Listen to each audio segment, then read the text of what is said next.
Hi, welcome back to the recap room. In today's video, we're going to be talking about a movie based on one of the most successful female snipers, titled Battle for Sevastopol. Spoilers ahead. The movie begins in 1957 when Eleanor Roosevelt arrived at the Moscow-Vnukovo airport, where she was invited to a program that was being held in her honor.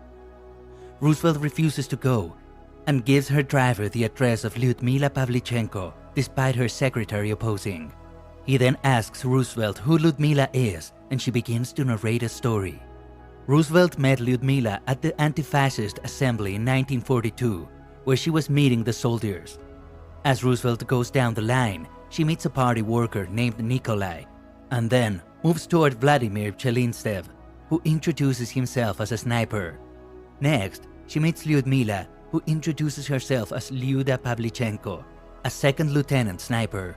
When Roosevelt asks her how many men she had managed to kill, Lyuda tells her emotionlessly that she killed fascists, not men, and that she killed 309 of them. As soon as she says this, everyone becomes shocked, thinking she's joking. But when she refuses to say anything else, all the reporters surround her and start asking her questions. Lyuda had applied to the Kiev State University, where her friend, Masha, rushes toward the notice board to check who has passed. She starts to jump with joy when she sees Masha's name there and goes back to tell her. Her friends tell her that they have to celebrate her passing, but Lyuda chooses to go home. They then tell her that they will be waiting for her to get back to celebrate. As Lyuda gets home, she asks her mother if she can borrow her dress. She tells her that she can, since it is a special day. Soon after, Lyuda's father, Misha, gets back home. She tells him that she got accepted, but he does not seem particularly proud of her. As he changes and gets ready to leave again, Lyuda asks him when he will be back, but he tells them not to expect him back for dinner. Lyuda seems disappointed and tells him that they had already invited neighbors over for a dinner to celebrate her getting in.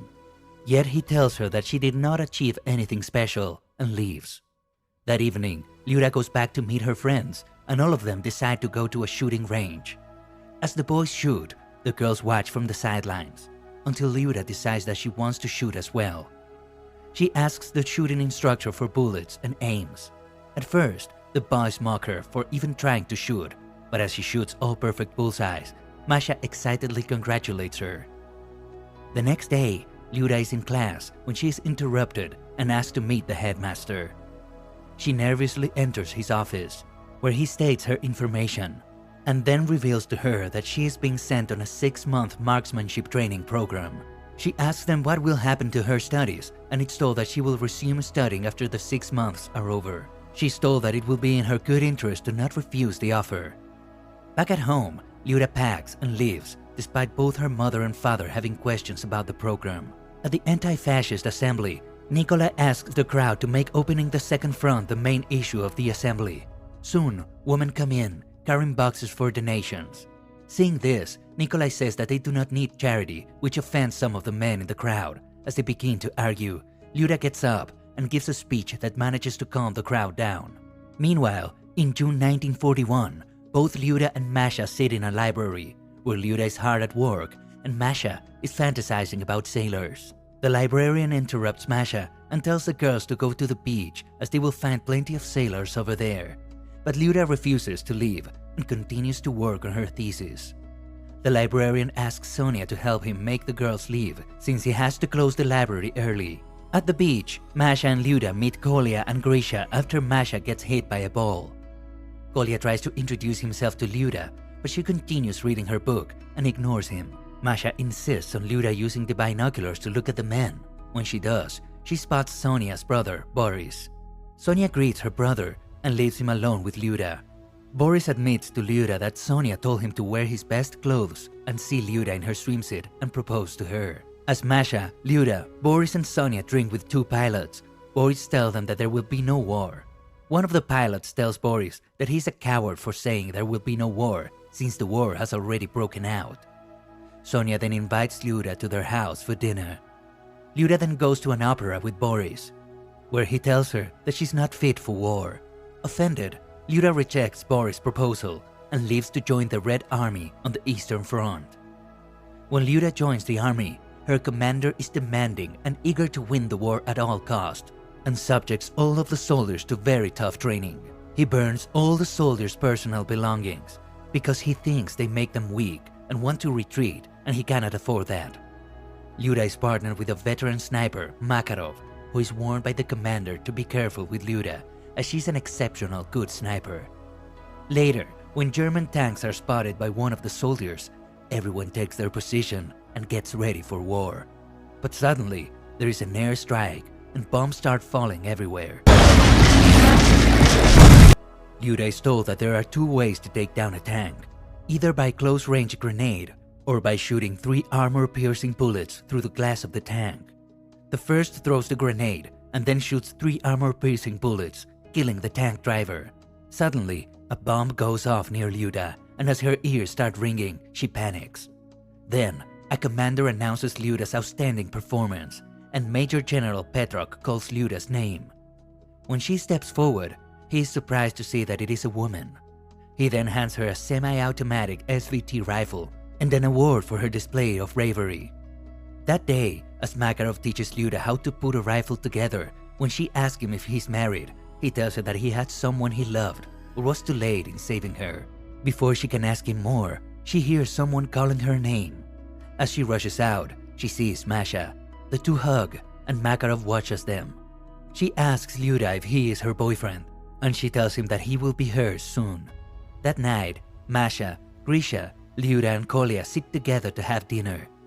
Grisha and Masha leave, leaving Lyuda alone with Kolya, who immediately kisses her. Lyuda pushes him away and tells him that she does not love him, yet Kolya continues to push and forcefully kisses her again. Makarov, who is standing outside the camp, overhears the conversations and goes into the camp when he hears groaning. He sees that Lyuda has kicked him and is leaving the camp. Outside, she kisses Makarov, but he rejects her and tells her that he made a promise to someone before he leaves.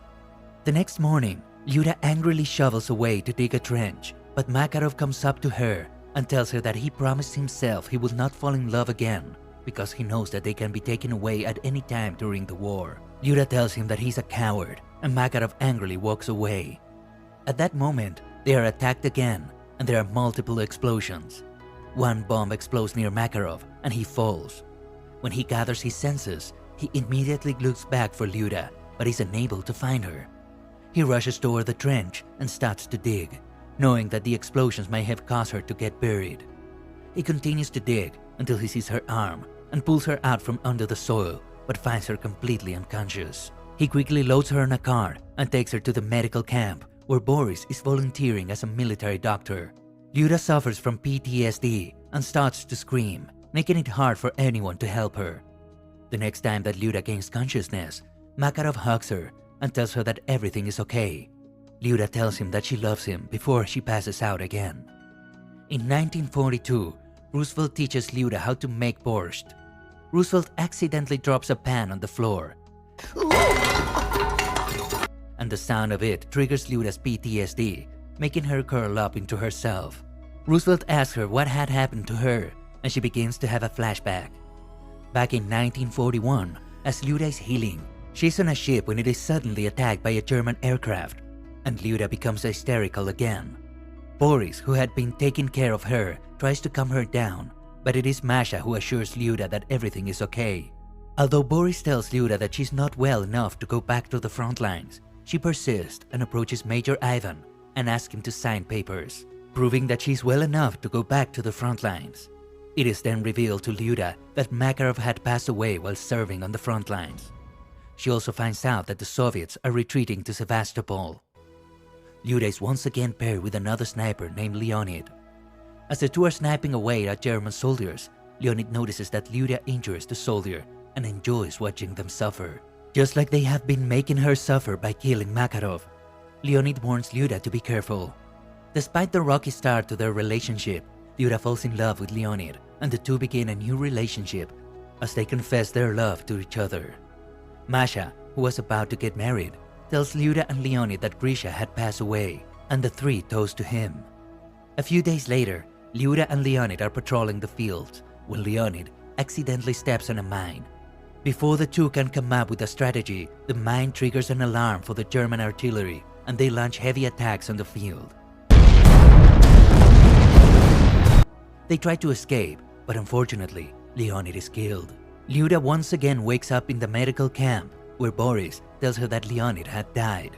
Losing another man that she loved triggers a severe PTSD response, and she becomes unresponsive. The next day, a commander comes into the camp and asks Lyuda to come back to the front lines. Boris insists that Lyuda can no longer fight, but the commander insists. Lyuda is injured and exhausted, but she's told that she has to kill an enemy sniper for Soviet propaganda. Lyuda asks the commander to show her the picture of the man she's going to kill. She tells him that she is no longer the best sniper to kill him, but the commander refuses to take a no for an answer, and tells her that she could kill the enemy to avenge Leonid, and Lyuda agrees. At the secret location, Lyuda and the sniper duel out for a full day before she gets out of hiding and goes to attack the sniper. She gets shot, but continues to push and ends up killing him. She finds a picture of him with his wife and begins to cry, thinking of Leonid. Back at the camp, Boris goes to complain to the Major General that Lyuda is no longer fit to be on the front lines, but he does not care. Boris tells Lyuda that they are evacuating Sevastopol with the civilians. As Lyuda gets on the boat, she realizes that Boris gave Lyuda his papers and he is going to get left behind. The Soviet soldiers managed to defend Sevastopol for 250 days. The Germans managed to kill 80,000 troops and civilians. Lyuda came to be known as Lady Red for having 309 kills under her belt. And that was it for the recap, guys. Make sure to like and subscribe. Don't forget to hit the notification bell as well so that you don't miss any of our uploads. Thank you for watching.